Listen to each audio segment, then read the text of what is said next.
Abalma ni yangma kibra mambulo kala sama biyo dogo kunugo tama do kon mesena Mali fan chama ulu tama intunye metru école metru luka tama de ninga ugani songoya yira ko gouvernement ka waleya dawla ni école metru koni Bamako konna na nu tamada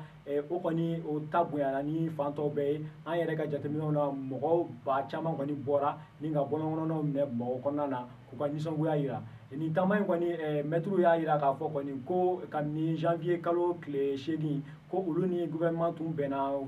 kuma dɔw kan ko gouvernement kɔni bannen don k'olu waleya ko hakilina jiginna ko o kuma ninnu kɔni fanba dɔ kɔni tun ye ko statut autonome des enseignants ko min ye ka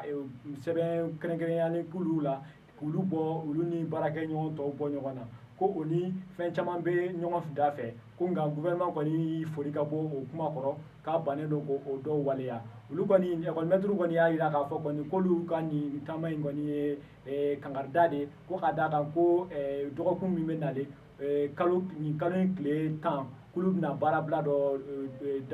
daminɛ ko kɔni kɔfɛ ko ni ɲɛ ma sɔrɔ a la k'olu bɛna taa baara bila kudayi yɛrɛ la ko walasa ko f'olu ka laɲiniw bɛɛ ka se ka sabati cogoya min na o tɛmɛnen ka bɔ yen an b'a yira la k'a fɔ fɛnɛ ko an ka kunnafonidila min ni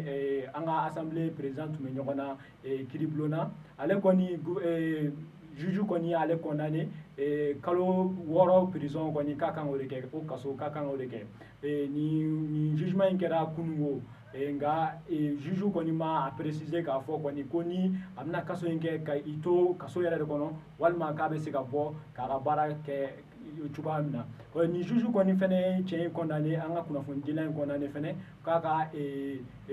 publication wɛrɛ kɛ min ye ka sɛbɛnni kɛ min b'a yira k'a fɔ kɔni ko a ye kuma min fɔ min ye k'a fɔ ko assemblée président kɔni ale kɔni ye muso wɛrɛ kɔni minɛna assemblée kɔnɔna na k'o kuma in kɔni tɛ tiɲɛ ye k'a k'o kɛ a ka journal kɔnɔna na ni kunnafoni ninnu tun b'an bolo k'a las'aw ma bi an ni ce aw ka tulomajɔ la